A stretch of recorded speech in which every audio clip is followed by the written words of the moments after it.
If you keep up with my shorts and reels on Instagram, YouTube, wherever, you know that I've been doing a series of videos about historic people, shows, movies, you name it, things that are historic in the culture. Well, I'm telling you right now, when it comes to black college football, Bob Hill is absolutely historic. And I got to talk about him. I got to talk about him. Okay. I've alluded to this before, but I got to talk about him in depth. Okay. But before I do, make sure you hit that subscribe button. I am your homeboy first, and this is the realest, most entertaining sports show in the game. Put it on something. Again, hit that subscribe button. Put all your people on it. Okay. If you don't know who I'm talking about Robert Hill, Coach Robert Hill. Okay. He was the guy who most famously got Walter Payton to come play at Jackson State University. Okay. And this man is legendary, y'all. Okay. As I've said before, I'm reading the book called Sweetness, okay, about the legendary Walter Payton. If you've missed my prior segments about this book, make sure you go check those out. I encourage anybody who loves Mississippi football, Jackson State football, Chicago Bears football, or just football in general to read this book. Okay. Walter Payton is arguably the greatest football player of all time. Okay. Don't let the current quarterback centric football media make you get shit twisted. This man was a football god. Okay. And this book is a hell of a biography of him. Okay. And in this book, they do a hell of a job of detailing his college coach, Bob Hill, who I find to be fascinating. So I want to share with y'all some of the notable passages that I came across about Bob Hill in this biography. Okay, I'm gonna start off with a little background on. Okay, start off with this passage that gives you a little background on Bob Hill. All right, because I don't think he really gets the credit he deserves, y'all. I know when it comes to Jackson State lore, everybody talks about W.C. Gordon, as I've said previously, rightly so, rightly goddamn so. The man owned the 1980s in the swag. He owned it. Go look it up. Go look it up. What W.C. Gordon did in the 1980s in the swag is another reason why all these folks that keep talking about, oh, Jackson State, y'all wasn't nothing before Deion Sanders. Them motherfuckers need to shut the fuck up. Okay? But Bob Hill was a motherfucker. This man was hella intriguing. Uh he was amazing. He really was. So I want to give y'all some background on him, okay? So I'm gonna share with you to start off this passage. It reads, he was born in 1935 on an 8-acre farm in Tippo, Mississippi, a nondescript rural town with dirt roads and dirt driveways and dirt aspirations for the black kids who filled its streets. Robert Hill loved sports as a boy, but had little reason to think they'd take him anywhere beyond the bathroom sink, where his grandma, Lily Vance, patched up his bloody knees and elbows. Besides, most of his time was devoted to picking cotton in the family fields. his all but guaranteed future occupation. And here's a quote: I could pick 300 pounds of cotton easily. And people admired that, said Hill. It's a different time, y'all. Different time. Once upon a time in America, a black kid in the South, post slavery. Post slavery. See, when I used to be in that classroom, y'all, and I would tell my students that my grandmama picked cotton, they would think, "Go where your grandma was a slave?" No, that was the life for the overwhelming majority of our ancestors. And again, when I say ancestors, motherfucker be acting like I'm talking about some motherfuckers that's far off in Egypt or some shit. Or no, I'm just talking about a generation or 2 generations old. That was the life for them. And Bob Hill wanted a different life. And football was going to be that thing that was going to provide him with that different life. At least that's what he hoped. Okay. Another passage talks about him getting a chance to get looked at by Jackson State coach T.B. Ellis. Okay. And the book reads that Ellis took one look at the boy with his muscular forearms and powerful legs and thought of Jack Spinks, the 6 foot, 235-pound Alcorn fullback who had recently became the first black ball player from Mississippi to be drafted into the NFL. Again, I love reading so much because I learn, just learn so much. Okay, I'm not an Alcorn man, so I didn't know why their stadium was called Jack Spink Stadium. Okay, but that tells you right there. Jack Spinks was a motherfucker. 6 foot, 235 pounds. Shit. Sound like a beast. He said he was the first black ball player from Mississippi to be drafted to the NFL. So shout out to Jack Spinks. Shout out to his family. Shout out to all the real ones from Alcorn.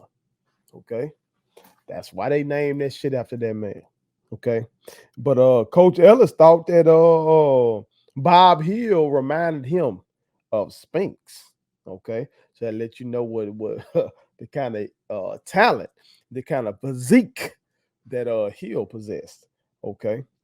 Um, Another passage talks about his time at Jack State University.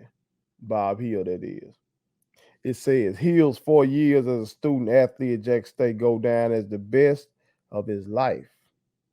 He was inserted into the starting lineup midway through his freshman season by Ellis, who ran the T formation and sought size for his power running attack. Okay. When John Merritt took over as head coach the following year, he leaned on Hill even more, turning him into a primary ball carrier. And y'all have heard of Big John Merritt before. Okay. So Coach Hill played under him as well. Okay.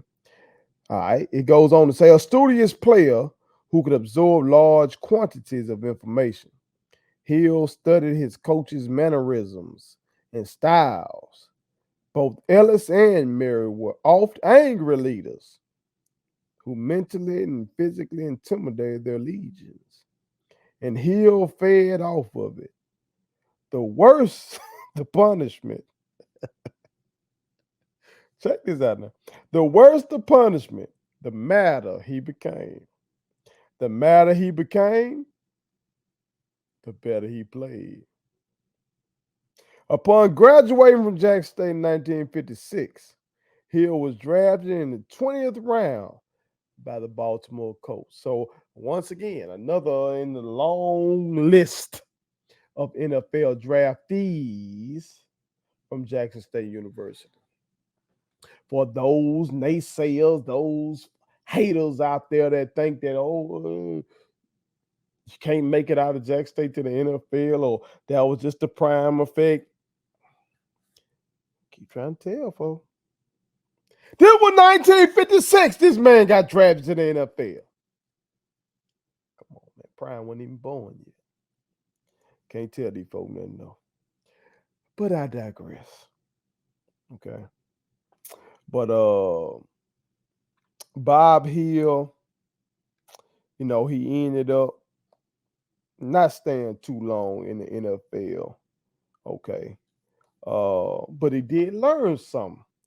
He paid attention. Okay. He paid attention to the Baltimore Colts Hall of Fame coach, Eubank. Okay. And I've talked about him before when I talked about Johnny Unitas and everything. Go check that out if you missed out on my QB Go project. Go check that out. I put a lot of work into that. Okay. But Bob Hill paid attention to that man and absorbed things from him that would help him in his coaching career. Okay. But when things didn't pan out in the NFL, he went on to the Canadian Football League, spent some time there before he ended up suffering career-ending injury. Okay.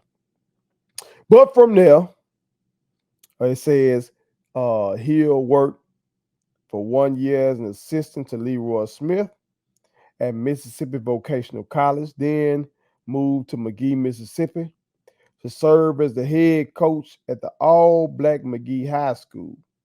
He took over a team that had existed for only one season with a roster of roughly 20 kids, almost all of whom picked cotton in the wee morning hours, worked at the local poultry farm catching chickens in the evening, and practiced from 7 to 9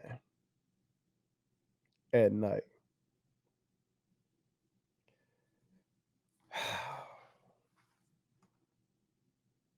See, when I read stuff like that, y'all, it just does something to me because it's just the type of shit that we've had to endure post-slavery. Again, post-slavery. Because in this call for reparations that people like me are making, I call for reparations for not only slavery, but for also Jim Crow. And you read shit like these high school kids who still poor. They ain't nobody's middle class, let alone rich. They ain't nobody's middle class. And it says they were picking cotton in the wee hours of the morning, catching chickens in the evening, and then they'll practice football from 7 to 9 at night.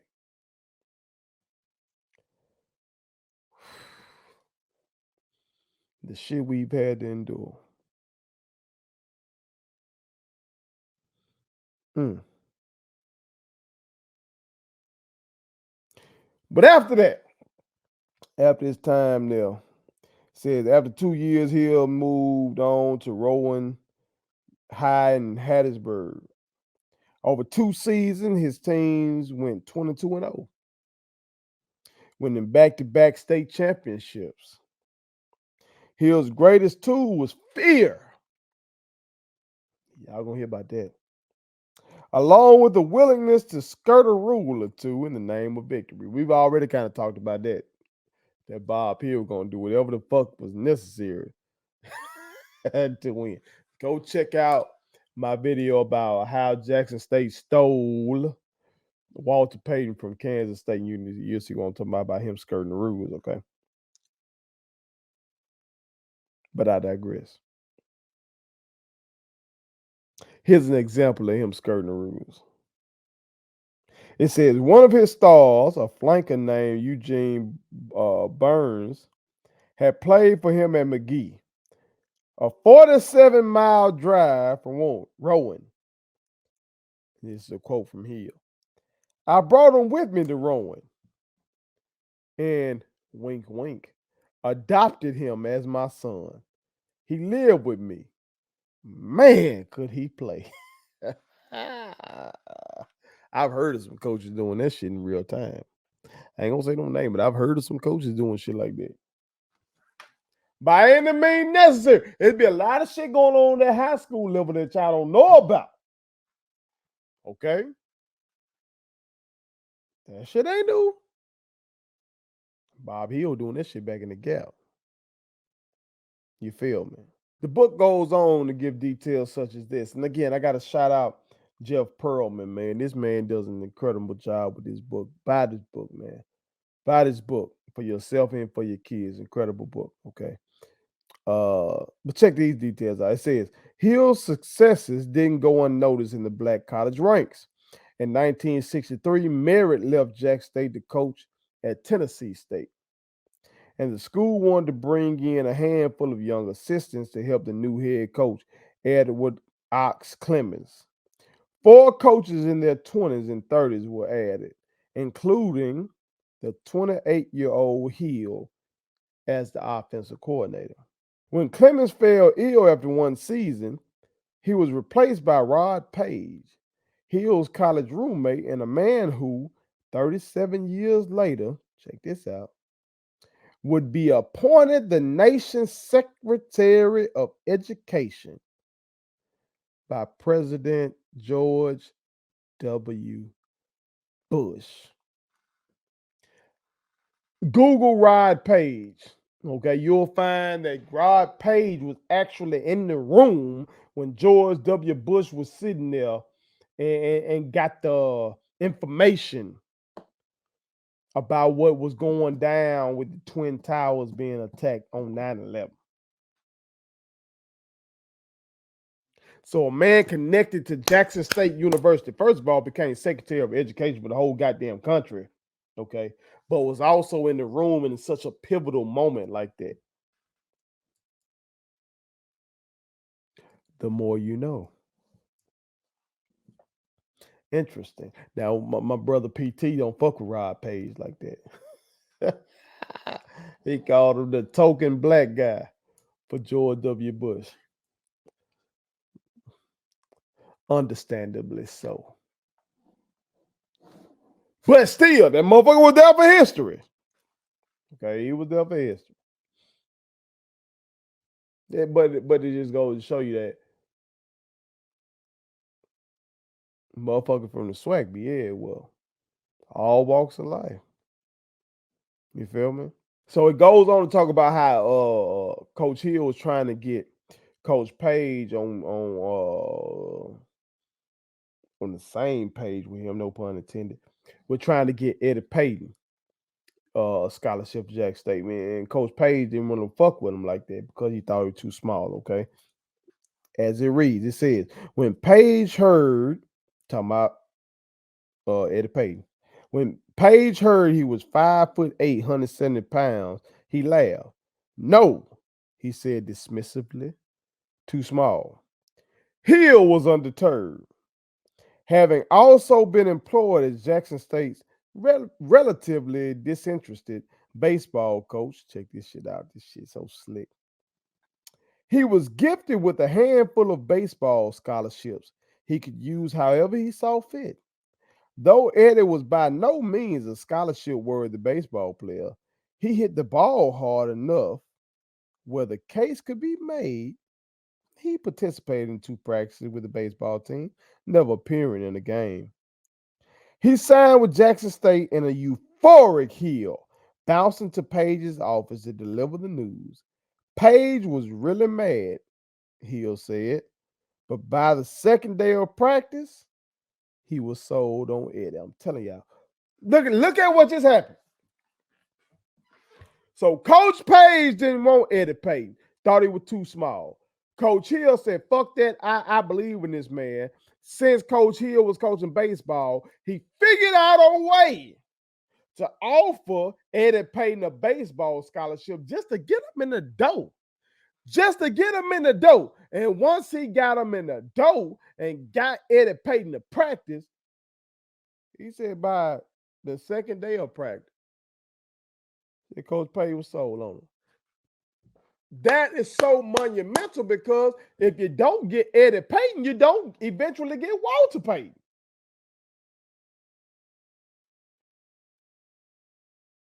And then who knows where the program goes? You feel me? Like Bob Hill is so instrumental to what Jackson State football is, man. This man deserves his fucking credit. Now, from what I read, Bob Hill is motherfucker. Okay. And once he became head coach, even with Eddie Payton,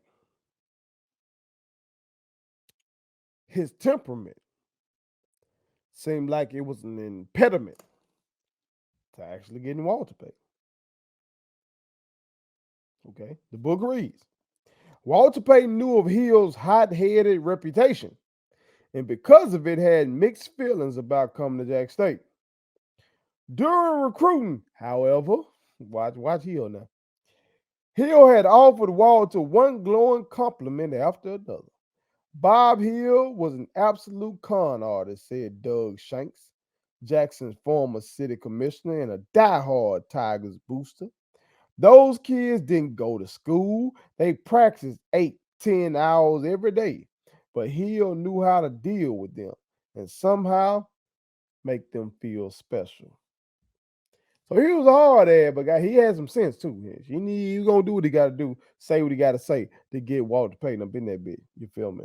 But let's look at why he had that reputation. Let's look at why he was considered a hard ass. Okay.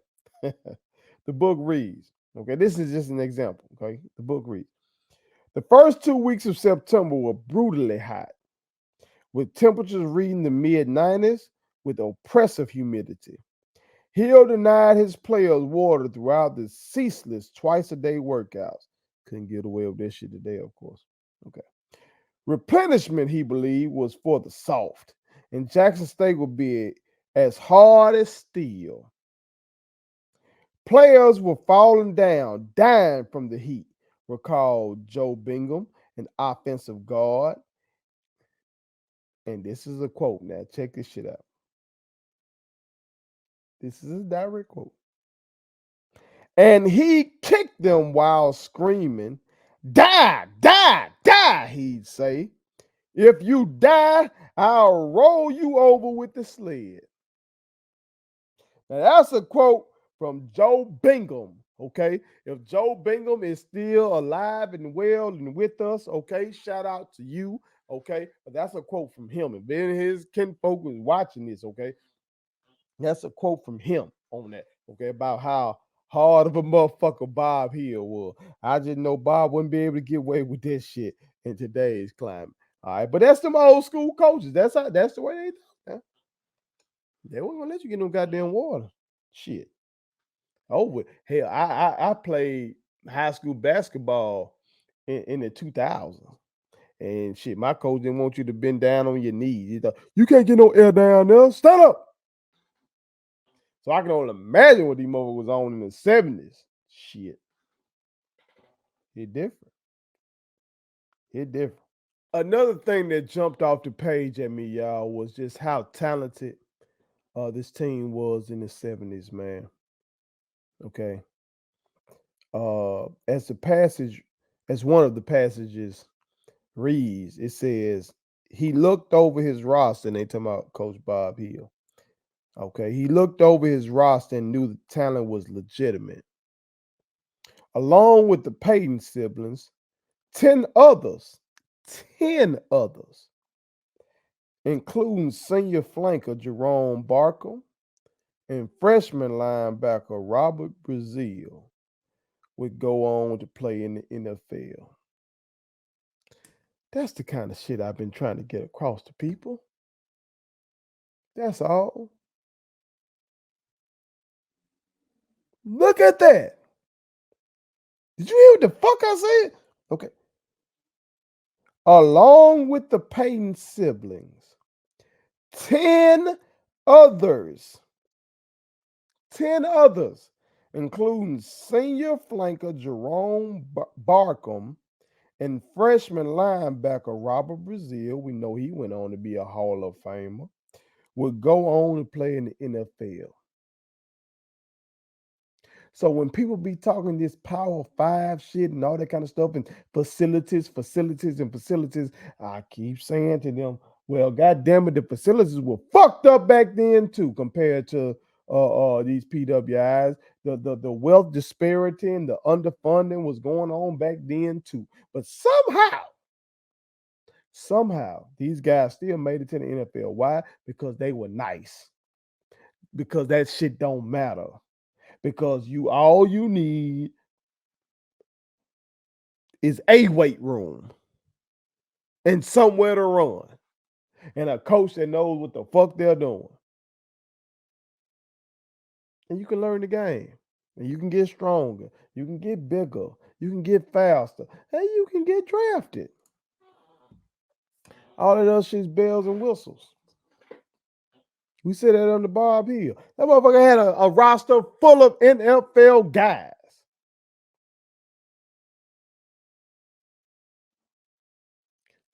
It's not about all that other shit, y'all. We keep saying this. Real ones keep saying this. But getting back to Coach Hill and some of the legendary shit this man was on. I say legendary, some of his former players might say treacherous, might say torturous shit that he was on, okay?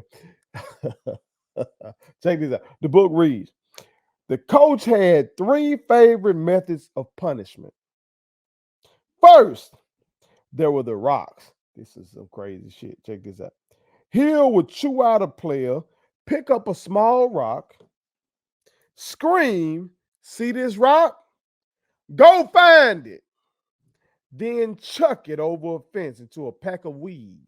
Whether it took 2 minutes or 2 hours, the guilty party had to return with the exact rock.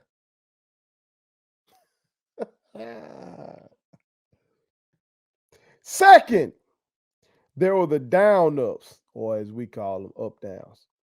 He stand there with like a military drill instructor screaming, down, up, said Douglas Baker, a sophomore center. You jump onto your stomach, jump up, run in place, then jump back down over and over again. We've heard of that. That's pretty common. Okay.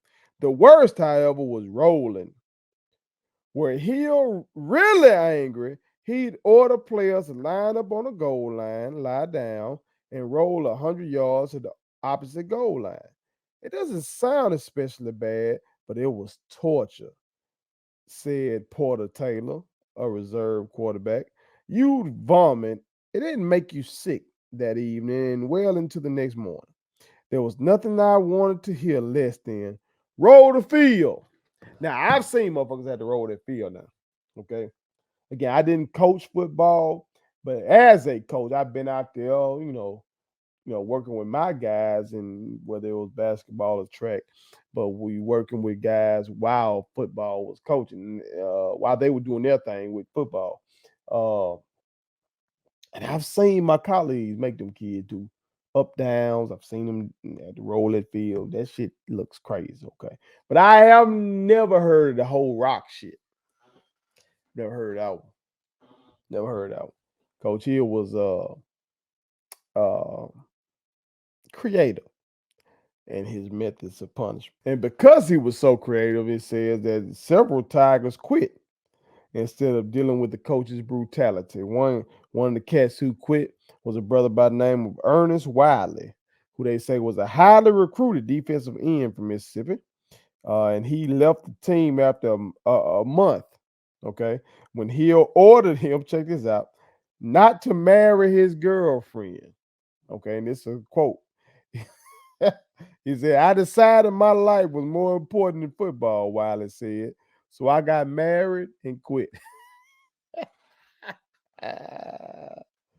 Coach Hill was a motherfucker, man. You gonna make a man choose between football and his woman. and that boy Ernest Wilder chose that pussy. And that woman could do things for him that Coach Hill and that football couldn't do, goddamn. Shout out to Ernest Wilder. I hope he did well in life. He chose that pussy. Couple other things I want to share with y'all, okay, is how Coach Hill changed Walter Payton's running style. Very important because, again, this man went on to be arguably the GOAT, okay? So it shows how impactful his time at Jackson State University was, okay? So check out what the book states. It says, Hill's second priority was changing the way Walter ran. Though larger and stronger than his older brother, Walter tended to take handoffs and immediately break for the outside. This worked in high school when he was faster than the majority of cornerbacks and safeties. But here in college, it infuriated Hill. He wanted his ball carriers to emulate Alan Amici, the legendary Colts fullback who had impressed him during his brief stay with Baltimore in 1956. This is a quote. I put Walter at the top of the I formation behind the fullback, but he wouldn't go up in the hole, Hill said. He hated contact. Think about that.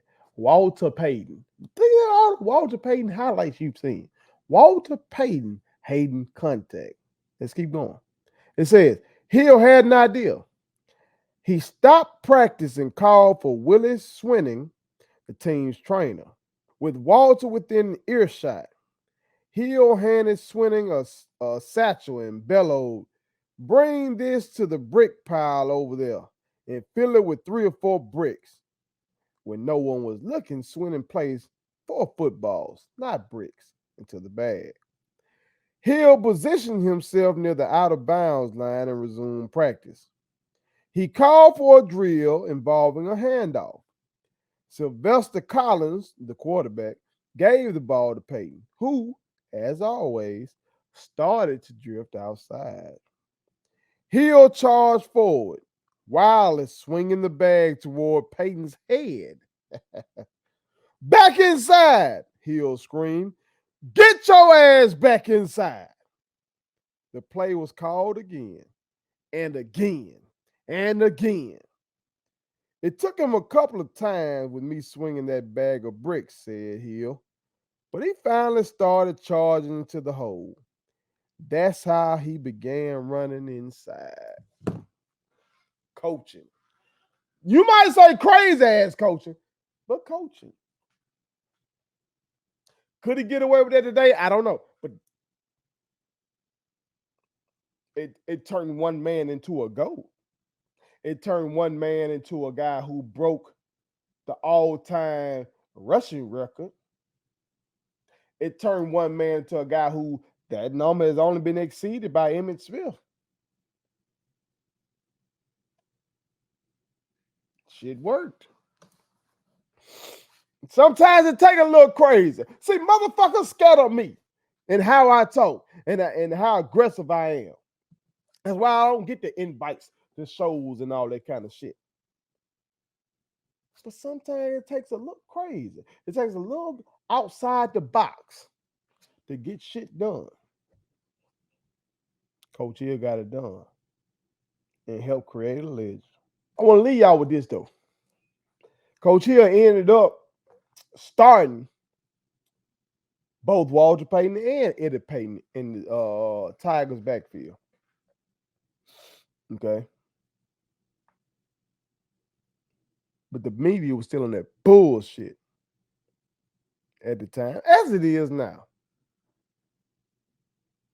And I'm glad that the book points this out. Again, Jeff Pearlman did his thing in this book. The book reads, had Ole Miss or Mississippi State started brothers at running back, the media crush would have been overwhelming. The Clarion Ledger marked the Payton pairing by not even mentioning it in the following day's paper and misspelling Payton, Payton, as Peyton 5 different times. See, when a lot of Jacksonians be telling you they don't fuck with the Clarion Ledger, that shit like that is part of the reason why. Like this shit goes back years and years and years with the bullshit. And that's just a minor example. Okay. Has it gotten better? Yes. But the damage is largely done.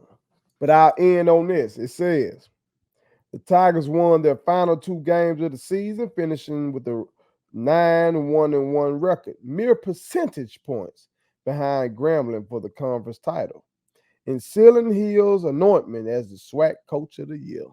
Eddie led the team with 799 rushing yards, and Walter followed with 651 more.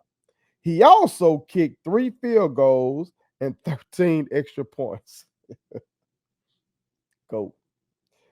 Walter spent his first year showing us how good he could be, said Hill. In the next 3 years, turning into a legend. Well, I am here to say that Coach Bob Hill is undoubtedly a legend. Okay? So while we continue to marvel at what W.C. Gordon did, and while, even though we pissed, while we still appreciate what Deion Sanders was able to do in the most recent years, let us not forget about the GOAT, the legend, the Hellraiser, who was Bob Hill. All right? Put it on something. Please subscribe to my daddy's YouTube channel because the more subscribers he gets, the more attractive he looks to sponsors. The more attractive he looks to sponsors, the more money he can make. And the more money he can make, the more money he can spend on me.